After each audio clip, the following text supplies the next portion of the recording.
Welcome to the Living Well podcast, presented by Elim Christian Centre. My name's Liz Griffiths.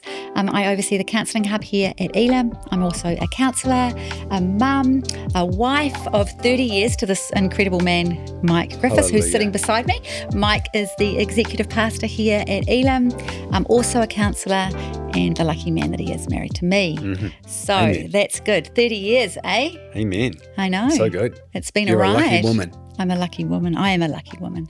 It's that time of the year. We've got Valentine's Day coming up. Yeah. So shout out everyone. Just make a note, fellas who are maybe not as spontaneous as some might be. Make a note in your calendar now. Valentine's Day coming up. It's also World Marriage Day. Yes, very Same cool. week. So there you go. Who knew there was opportunities, men. Yeah, who knew there was a World Marriage Day, right? I know. Very cool. We've discovered that recently. So that's got another opportunity to bless each other and to be blessed. So in this podcast, we're going to talk about this thing called marriage. And what we're going to do is we're going to talk about a tough season in our own marriage, what that was like for us, the mistakes that we made, how we got through, and maybe some key learnings along the way. Great. Yeah. We want to say that marriage really is a journey that is worth getting up for every day. And it's something that you can't just do accidentally and expect it to be great. It's you've got to have a vision for it, And the Bible says, Proverbs 18, I think it is, whoever finds that person, finds a spouse, finds someone to do life with, they find a good thing, and it says God's favors on them. It's an intriguing thing, right? Because the goodness of God is such a strong concept throughout Scripture, and it's such a core part of our theology, and to realize actually that marriage is meant to be a good thing, like a really good thing in your life for your whole life. And that's where we're coming from, and that's certainly been our experience. Totally. So in this oh my goodness. Shall we just keep going? You got to have one blooper in it. Come on, podcast. blooper one. That's the blooper right, done. Okay, I've done my here. one. All right. You've got one. Shall I take over? No, in this episode, we're talking about this difficult season. So we're talking about a time in our marriage when the kids were small, right? Mm. And so, Mike, why don't you just start by defining what is marriage? Yeah, good. I think that it's important to talk about, right, what marriage is and what it isn't, because I think sometimes we think that that marriage is like hanging out with our best mate. Mm. And that's not to say that we're not best friends, because we are. Yes, you are my best friend. Like my life with you is different, for example, than what my life was with one of my best guy mates, right? We tell borderline jokes, we push each other to do stupid things, we're slightly irresponsible, like that. Slightly. Slightly. And I think marriage is about true companionship. I think marriage is an incredibly broad and deep thing, right? It's more than just having fun with someone. It's also about building a life. It's also about actually working with someone to see their very best come out. Like I am so much more of a man, of a Christian, of a person because I married you. Yeah, totally. I think for me, I think about what my life might have looked like had I not married you. Yeah. When I think about some of the possibilities back before I got married, and I'm so grateful because I think the life that I have had is very much about what we are together, and the success that you've had is my success, the success that I've had is your success, and I think it's been amazing. But it is a different thing. Yeah, it's a different thing. It is. And so I think it's important to keep that in mind. It's not just about unrelenting fun and giggles. Like this whole thing, we're building something together, right? We're building a life together. And absolutely, we want to be best friends. But it's broader, it's deeper, it's actually bigger than that. I think having a vision for it's really important, right? Like having some idea of what you want this thing to look like. Remember that time I told you about how there was a moment, probably I think before we got engaged, when I was really praying about, is this the right thing? And I really felt God just really speak to me about two ways my life could go. And that if I stayed single, that there were certain career heights that I could attain to because I was would be absolutely single focused on that.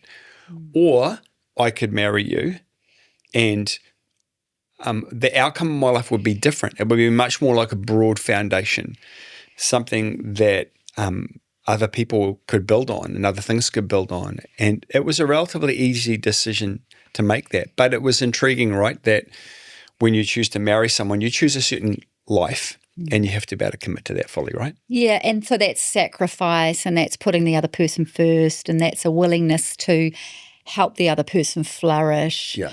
And yet at the same time, there's so much unbelievable richness in this. Yeah. Like what was it? Was it around Christmas where you were at some point sitting in a cafe somewhere and we were having a chat and we were both just noting that, you know what, if we died today, like if this has been as good as it's going to get, it's still been so much better than I ever thought my life would be. Yeah.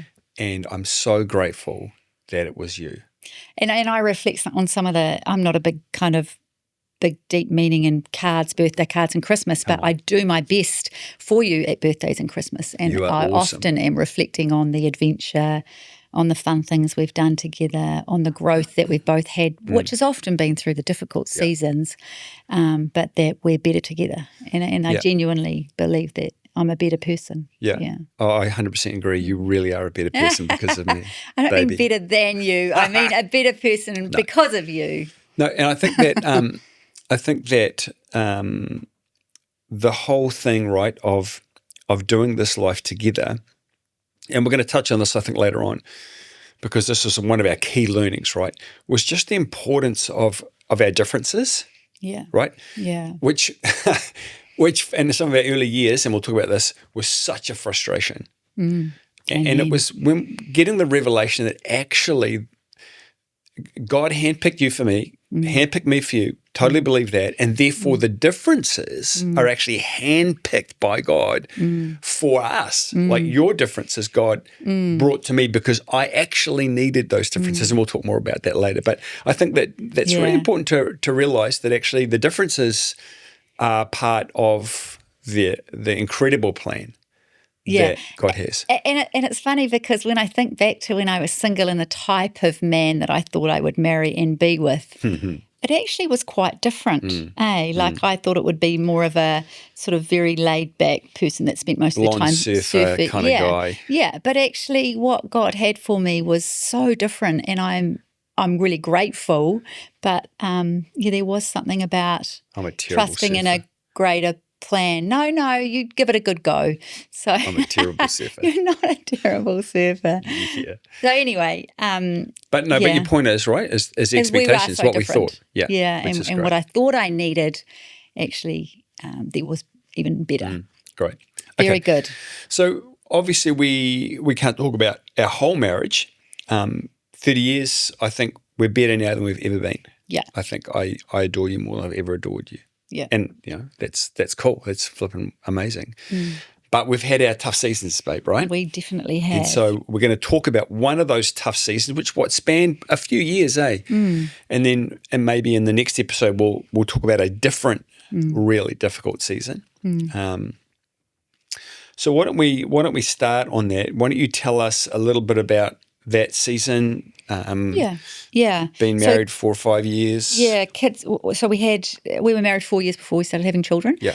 And I was initially, working full time, and then as we kind of kept having babies, 1, 2, 3, I kind of went down to part time, and then once we've had our third, we also then took on a church which kind of grew quite quickly.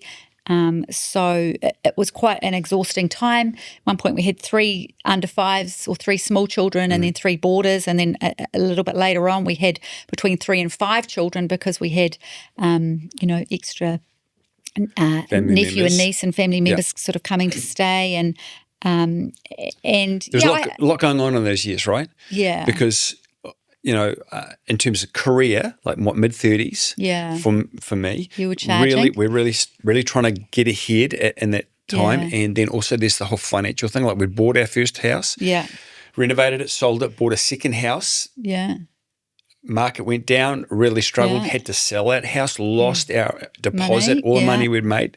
So now we're trying to build that back again, hence the 3 borders. Yeah. And we've got small kids. Yeah.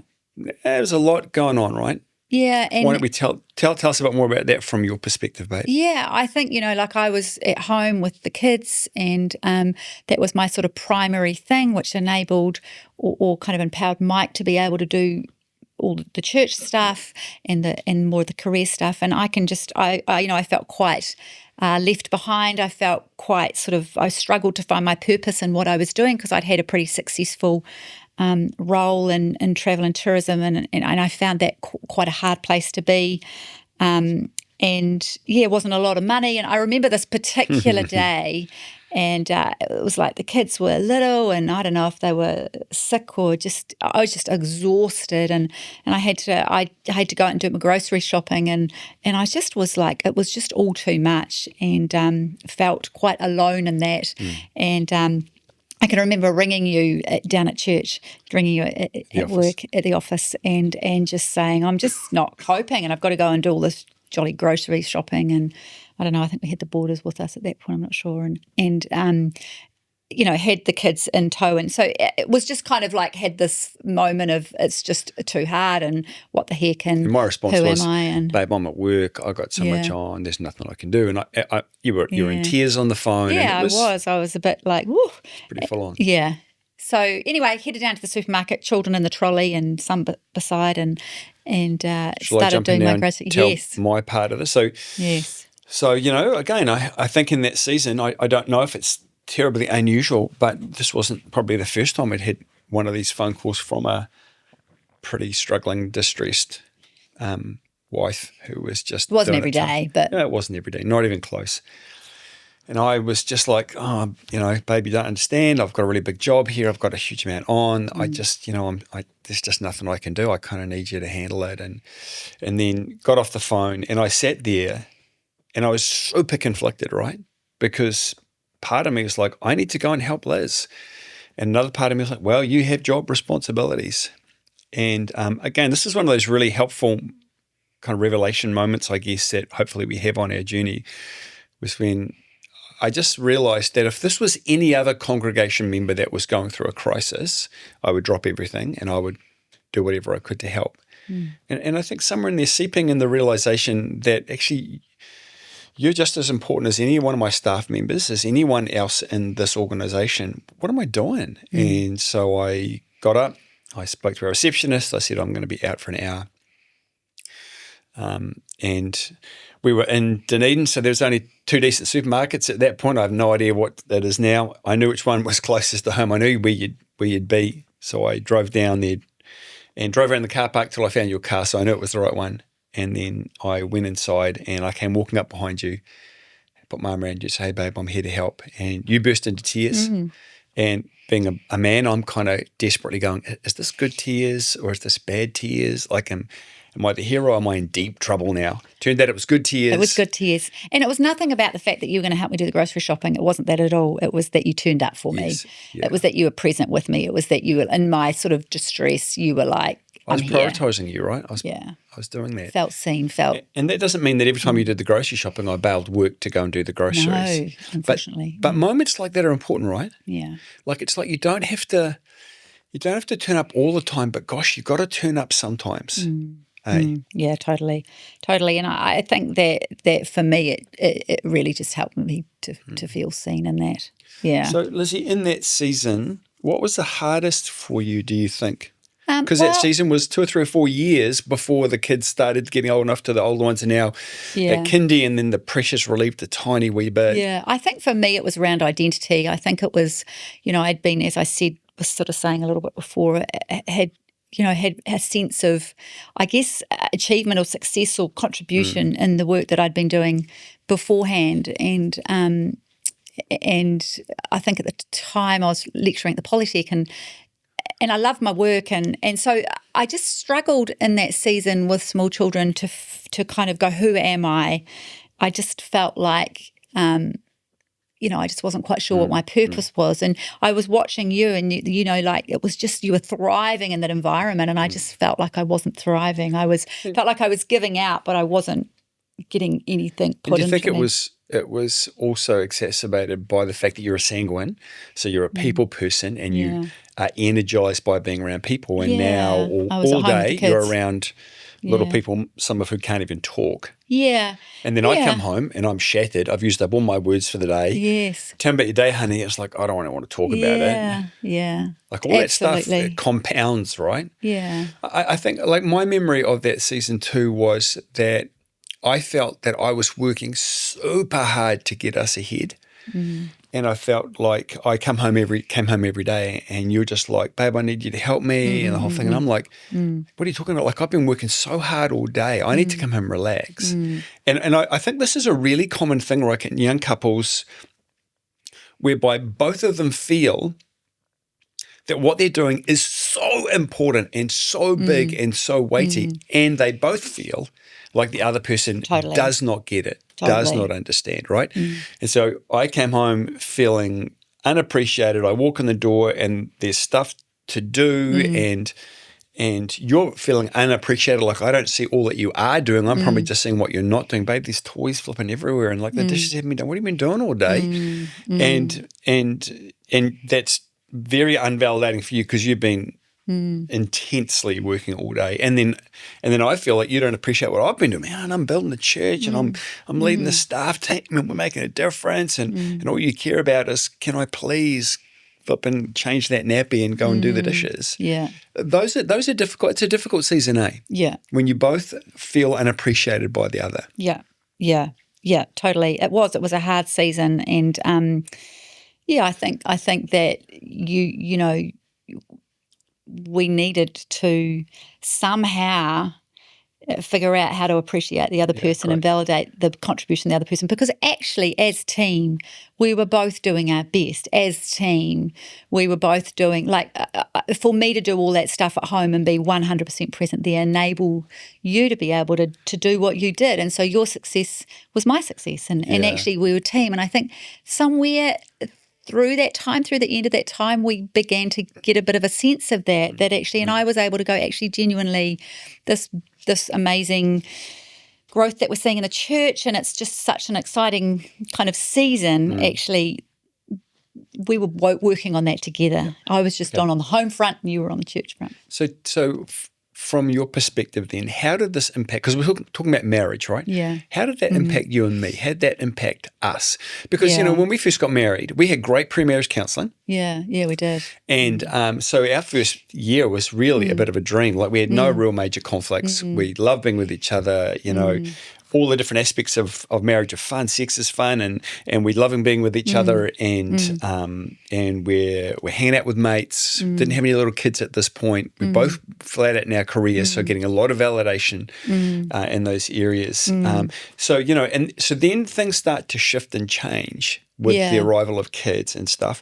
So in the midst of all this, how do you think this impacted on you and me? What's your recollection and your experience of that? I just think we were both really tired. I mean, and I know that for me, being tired, I felt like, I felt too tired for physical intimacy. It just felt like an effort, which, was a shame. And then I think for you, I felt like because you were so busy and tired as well, I felt like you weren't as emotionally present.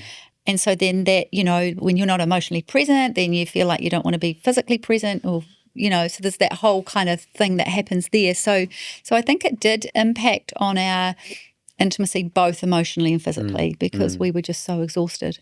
And so we had to be super, super intentional about that, I think, hey. Yeah. And so then what happens, right, is that, how they say that there are kind of 3 levels of intimacy in terms of conversation, right? The first level is like the surface level, which is transactional intimacy. You're just talking about stuff that's got to be done. I need you to pick up this. This is what happened. We did this. I've got it. We're out of nappies. Transactional. Yeah. Then the next layer down, as you go a little bit deeper, is you talk about thoughts. Yeah.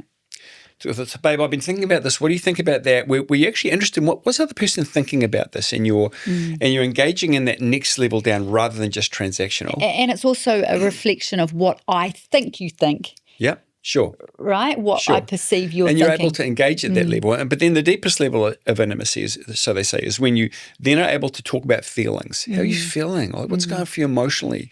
And how you feel about, babe, when you did this, I really felt this. And the challenge, right, when you're in a super busy time and you're exhausted, is that you very rarely get deeper than transactional. Yeah. And that also affects your intimacy, Yeah, right? right. Really and good. you don't get to work through stuff. And I think that we were totally caught up in all of that. Would that be fair? Totally. And I think that we had probably a little bit of an internal dialogue or thinking about where the other person was at, which wasn't necessarily based on reality, because we weren't taking the time to sit down and go, how are you feeling right now? Like how are we going? And to get down to the feelings level and yeah. So, reflecting back, I mean, there's the joy of your kids, right? It's so cool. The kids are just so much fun. And yet we're stressed with each other, whether the kids are in the room or out of the room. We're exhausted all the time.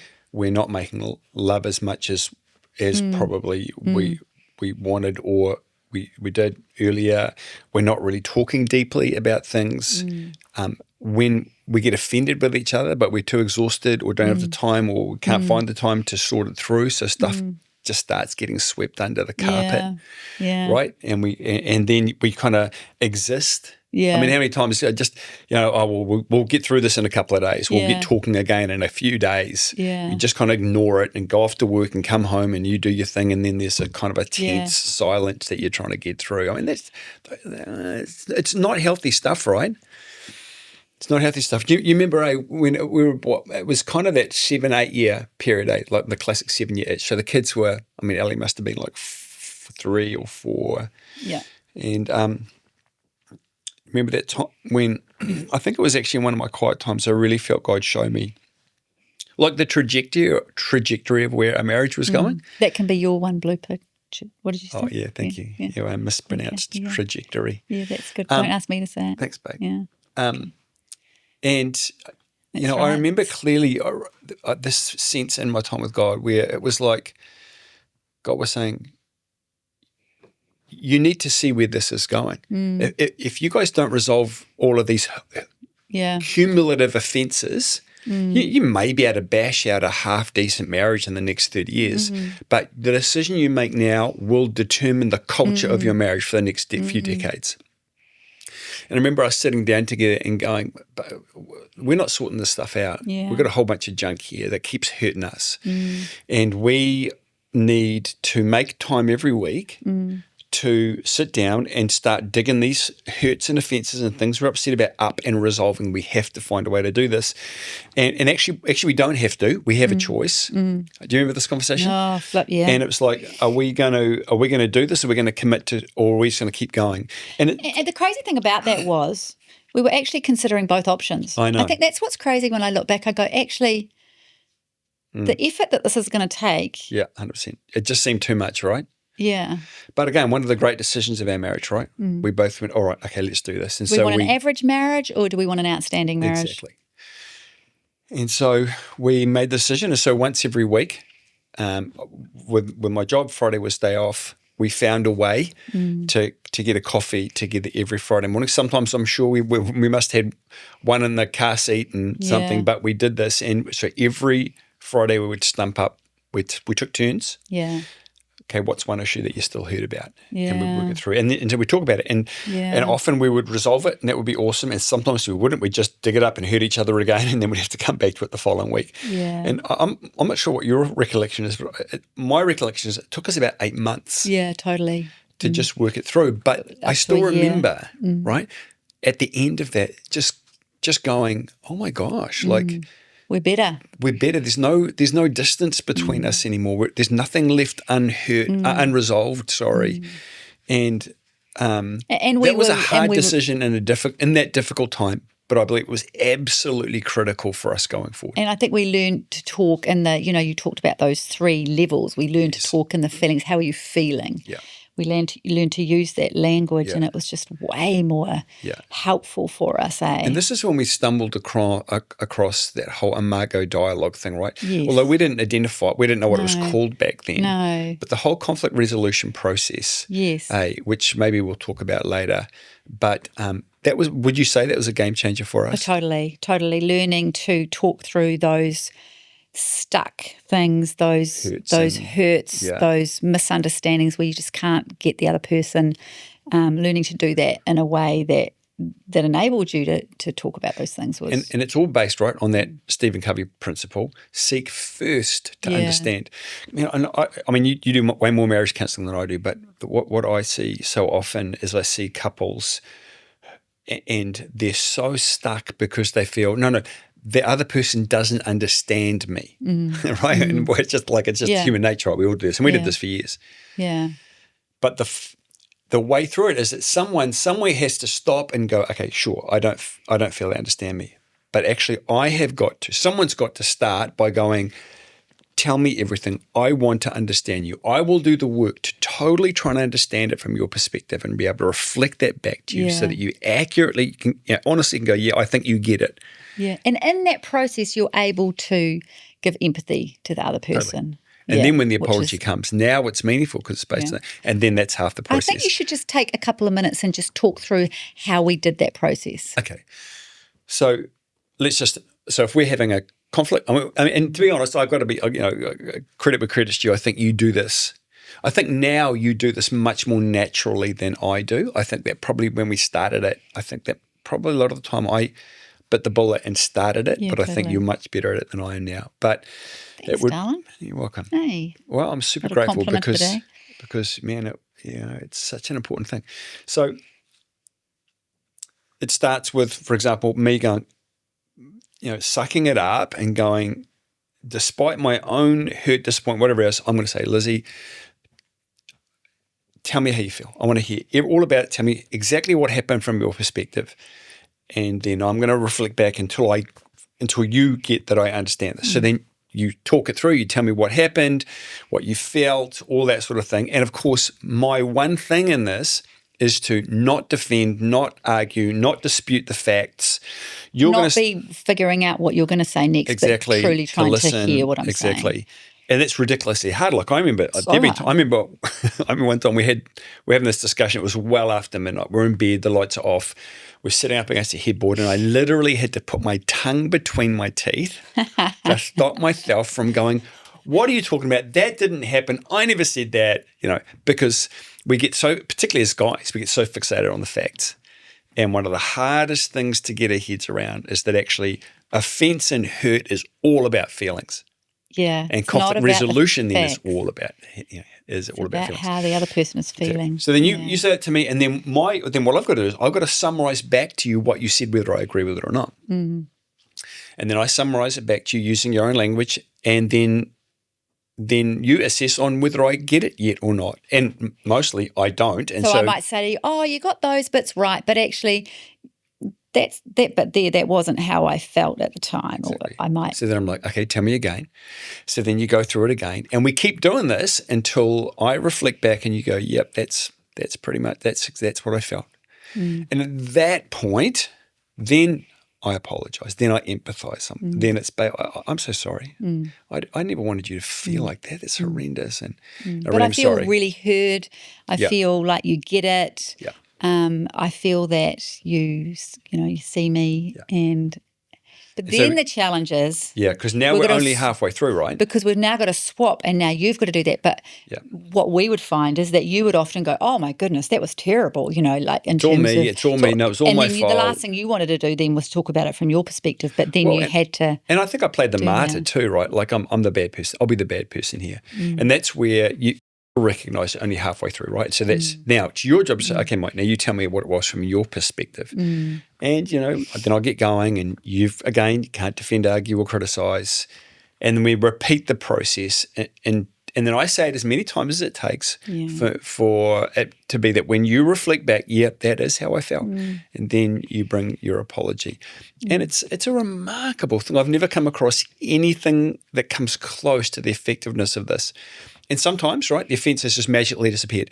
Other times, I think we're still a little bit wounded, but the offence has been taken away. We might still feel a wee bit fragile, but I think there's a resolution of it, right? And Would we you see agree? the power or the destruction of particular words used, or how this impacts the other person when I say it like that, or when Mike paces, how that feels a bit uncomfortable for Really Liz, good, babe. or when I kind of just are a bit kind of at you, or a bit like, that it doesn't help. And so we kind of learn these things about ourselves, and then that does impact, because that's a good point. Later on then we'll just be having a conversation and something, and I'll be like, okay, I need to not use that word when I'm frustrated with Mike, because all that does is just Very good. So what you're saying is wind that him up. actually the conflict resolution process doesn't only resolve conflict, there are also learnings, improvements that we make in ourselves. Totally. You know what the weirdest thing is? I never really realised that until right now. Yeah. But you're absolutely right. Yeah. Like there's certain words you won't sort of use with me, because you know that just upsets me, and there's certain things that I won't, the same sort of thing. Yeah, really good. Okay. Okay, how are we going? We're doing good. So one of the questions, of course, I mean, we're both counsellors. Yeah. We're massive advocates for counselling. Did we get counselling in that period? Totally not. No. We just but struggled why? our way through. Well, it was kind of, I want to say I didn't think people kind of did that, but I think that there was probably a bit of like, you want to be perceived to have a together marriage. You don't want to perceive to have issues, because... Well, especially because we're pastors, right? There was this kind of thing that we felt like we needed to have a good marriage, so to get counselling would maybe say that we didn't, which wasn't the case at all. It was just that we were struggling through, or stuck. Now, of course, we have been for counselling over the years. I've been for counselling a few times. You have. Yeah. It's been really helpful, and we'd be huge advocates for it now, right? And we've done a little bit of marriage counselling as well. Even in the last few years. Yeah, and found it really helpful to understand, and just, it has been helpful. Okay, so let me ask you this then, babe. Yeah. Thinking back on that difficult season, which did pass, we did get through that. Yeah. What would you say were 2 or 3 of the key lessons that not just that we learned, but that helped us get through that? Yeah. Like that someone listening can go, man, give me something to go on here. Yeah. I'm right in the midst of that. Yeah. What do you think a couple of the key lessons are for you? Well, I think that through that time, and this is, may seem like a small thing, but actually our kind of going, a defined Friday morning date, actually that was really helpful for me. I just think having that once a week check-in where we could actually talk about all these different sort of parts, and we were quite structured with that. Like we would even say, on a scale of 1 to 10, how are we going in our communication? On a scale of 1 to 10, how are we going in our finances, in our sex life. Yeah. We would actually be quite structured, because we needed that in that season. So I think that really helped me. I think also just getting a sense of, or really learning about our different personalities, that Mike's more introverted, I'm more extroverted. So to realise that that's a difference. I think also there was this really cool, was it Gary Chapman, who's I think so. We actually were driving through Dunedin one evening, I remember this really clearly. Yeah. And it was on Radio Rema. We were listening to the radio for some reason. Yeah. And he was talking about personality types using those, the 4 animals, right? Yes, and he talked about there's like the beaver that builds a dam, so that's more of that melancholy personality, that's more of that like hard worker, task focused. Then he talked about like the lion, who's that sort of strong leader. He talked about the golden retriever, who's like more that sort of phlegmatic, just much more of a cruiser. And then he talked about the otter, who plays in the dam. And it was so helpful for us, because what we realised that we've both got a bit of lion, which comes out, but actually Mike's the beaver and I'm the otter. So I had this... That's our point of difference, right? Yes. Yep. So I had this epiphany that Mike's like the beaver that's building the dam. He's into task. He's working hard all the time. And my job as the otter is to bring him out of the hard work, help him to play, help him to have some fun. And actually that's a really important part of my role in your Can I say life. Can I say how that conversation unfolded? Yes. Okay, so we were in the car, right? And we hear this, and we're both just going, "Oh my gosh!" And Liz said out loud to me, "Oh my gosh, you're not just trying to bore me to death with all your work." and my response was, "Oh my gosh, you're not just trying to drive me insane with all your playing all the time." Yeah. But it was a huge step forward for us, right? Because we realized for the first time that actually our differences were hugely beneficial for each other. That actually, as a beaver who's just totally focused on building the dam, actually I needed to learn how to play, and I didn't have that. And actually, Liz was a gift to me because, and it took us years to work out how to work that out. I remember one time we were going for a big run. We were training for a half marathon or a marathon, and we'd run down through Maraetai. This is years later, and we'd gone down to the end of that wharf down in Magazine Bay. Yeah. We're running hard. And Liz's like, "No, we're going to go to the end of the wharf." So we run to the end of the wharf. And then she goes, "Okay, now we need to stop. We need to kiss. And we need to look at the view." And I'm just like, "What the heck? But I'm trying to time this. Like But there was a revelation. No, that's what Liz's job is. Liz helps me to play, to enjoy the moment. And so we stopped, we kissed, we looked at the view for about 6 seconds, and then I turned around and ran away. But learning these moments, right, to pause. And then the flip side is that from time to time, when I help you, when Mike helps me focus in, do the detail, stick to task, get the job done. Yeah. And so we've really, over the years, come to love that about each other and value that in each other and see that it's actually a function of support in the relationship to one another. And that's been a really great thing. Okay, so a couple of key learnings I'm hearing there. One is actually to understand your differences and to realize they're a gift and therefore to learn to have grace for one another's differences and to appreciate the differences instead of being frustrated by the differences, right? Massive. Yeah. And very intentional, right? Yeah. Really, really cool. That's awesome. And then the other thing that I hear you saying in that is the power of the regular habitual take a bit of time just to have a coffee together each week, somehow come hell or high water, to have the time where we sit down together and we take a breather and we talk. And we talk about some of our feelings and we talk about some stuff. And look, I remember, because we would take our books as well, right? Yeah. And there'd be a bit of just downtime reading our books. And I remember there'd be times when we have these great, wonderful, intense conversations. And then I remember 2 times when we're just kind of glaring at each other over the top of our books when we've got some unresolved thing that neither of us wants to jump into just yet. But there's something about tuning up every week, hey? And I think we took and then we took turns. There was some times where we're in that glaring, one of us would just be a little bit stronger than the other, and so they would be the one that said, "Hey, come on, let's talk about this." And the person that felt like that stronger one was the person that was able to say to the other, "You go first," in terms of, that imago thing that we talked about where one person's the listener and one person's the talker. And I think that's been really good to over the years to often one just feels a little bit more able to do that for the other, and that's been good as well. Yeah. Great. Okay, good. Okay. So, babe, just one thing that I do want to touch on before we wrap up is you talked about in that season coming to an appreciation of how we both were building our family. Yeah. And it's not just I'm at work and I'm charging and I'm earning and I'm doing this and you're at home kind of whatever. It's and I think you're absolutely right because, the decision for you to stay home, that was a mutual decision. We made that because we wanted, that was the decision we made for what we felt was the good for our family. Yeah. But I think that whole thing, right, of you learning to really validate the work I was doing at church and me learning to really validate what you were doing at home, building our children and building our home and creating this family that is going to be part of who we are for our entire life on earth. You've in those seasons to be very careful not to say, well, work is more important than home, or even vice versa, but to equally be able to really value what each of you is doing. That was pretty critical, right? Yeah, I think so. And I think, there's different seasons, and I think often, for women that they are home with the kids, and so you can feel like you're being left behind, or that you can get a little bit behind in terms of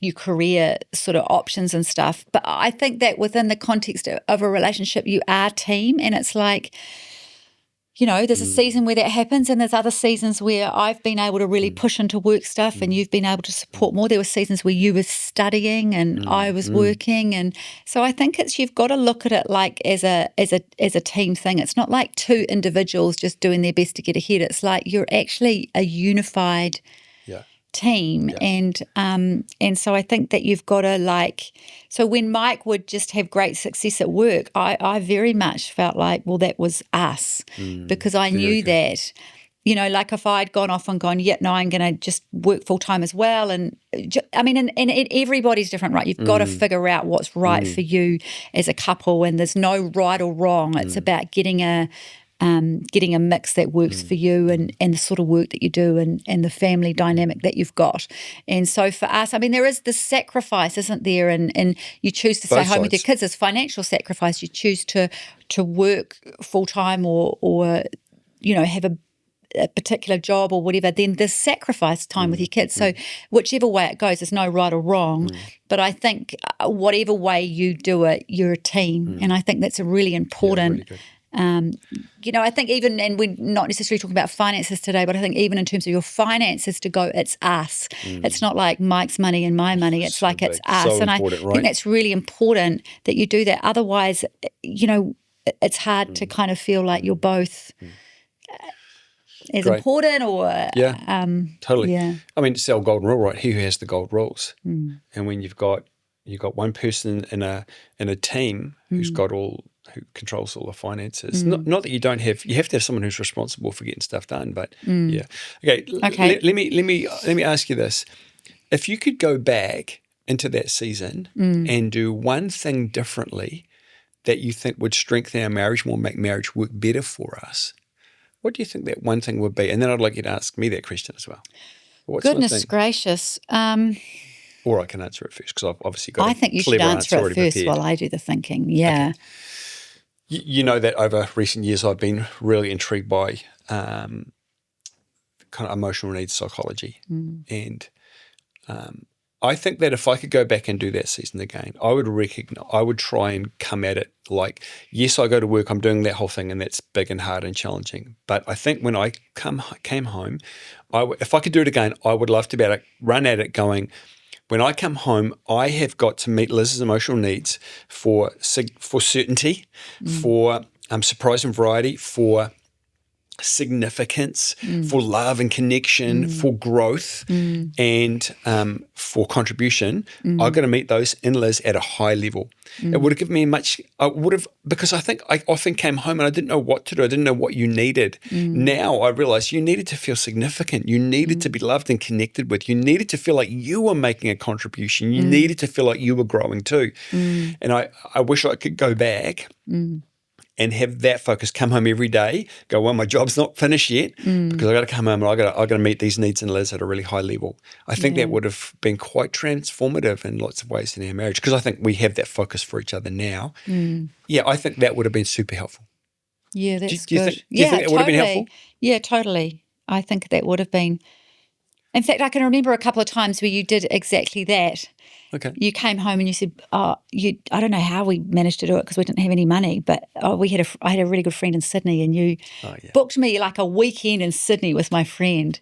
I remember and it's like in a week's time, and I loved that spontaneity and that was amazing. So for me, it was little things like that. So that was interesting, right? Because I didn't have the human needs perspective, but what I was saying was, babe, you are significant. You're making a huge contribution, and you did I see twice that over the years. Yeah, and so I'll look after the kids this weekend. You go away, and no, God was good, right? Because I remember I prayed about it, and then the next day I saw on the front of the paper that there were like $99 fares to Australia. I'm like, awesome. Yeah. But that's what it did. That met that need in you, right? Yeah. So I think for me, and can I say that you did that to me too? I remember several times when you were like, might go fishing for the weekend. Yeah. And we went up into Central Otago, me and Smitty or whoever it was, and just went out, took a tent and camped overnight, did some trout fishing. Yeah. I felt appreciated. Yeah, that's good. Okay, good. So for me, I think if there was one thing I could go back, it would be to realise that there are actually some really good tools out there that can help us. We sort of fumbled our way through things and tried to kind of find it. But I think these days, like, there's good marriage counselling. I think that there's good marriage courses. I think like there's marriage retreats.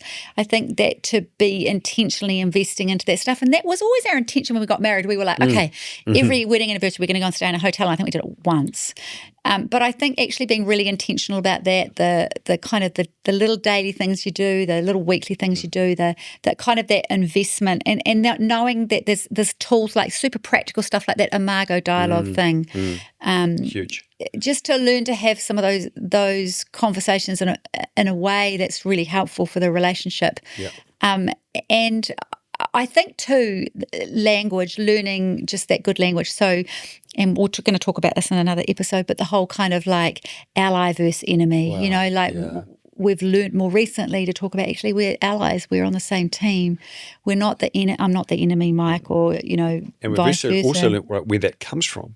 Family of origin stuff from your childhood, which actually impacts your marriage so much more than you realise. It'll be good to talk about that next time. Yes, okay, absolutely. Let's finish with this. Yeah. Where's God in all this, babe? Yeah.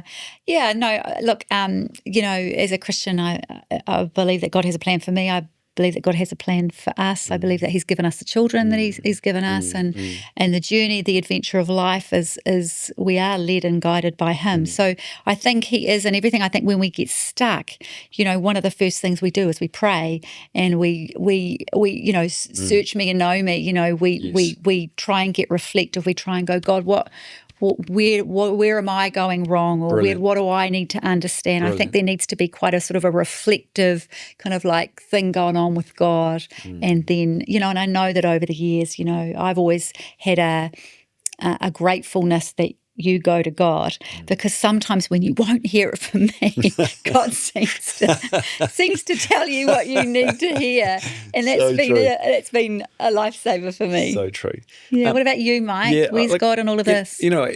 I love Ephesians 5:25, right? The whole thing of husbands, love your wives as Christ loved the church and gave Himself up for her. Somewhere in there, it's incredibly important for us to realise that Christ did not give Himself up for work. He gave Himself up for this bride. And as much as we give to work, we're called actually to give ourselves up for only one thing in our lives, and that's our spouse, that's our wife. And I think to get that priority right somewhere, and bash your way through, work that through, what that looks like and what it means, but I think that's a very important thing, and you can't lose that. And because we're at that stage of life now where we're going, man, next 10, 15 years, at some point work's going to stop, but you and me ain't going to stop. And you can't be short-sighted about that. And I think that once again, God's word is so wise, so helpful, and to not get that around the wrong way, I think that's really important. Really good. So as we sort of come to a little bit of a conclusion to the conversation today, we've talked about, this particular period in our life when the kids were small. We've talked about what was hard. We've talked about how it impacted on our marriage. And we've talked about, some of the things we've learnt along the way. Our differences, conflict resolution, habits of getting time together. Imago dialogue, being able to have those difficult conversations. Also then, where's God in all of this? Brilliant. Yeah. So in closing, this is the end of this session. We want to say that again, that marriage is a journey that is worthwhile. Yeah, worthwhile turning up for every day. And the Bible says that finding a marriage partner, somebody that you can do life with, is a good thing. And we believe that marriage is a good thing. So we encourage you to watch the space for episode 2 shortly. And lovely that you've been with us today. Thanks for listening today. If this has raised something for you, 1737 is the number of a counselling number that you can text, that you can call if you need immediate support. You can also contact your local pastor if you need support. And then if you need some counselling at elimchristiancentre.org.nz. Love to support you on your journey. Have a great day, and we'll see you next time.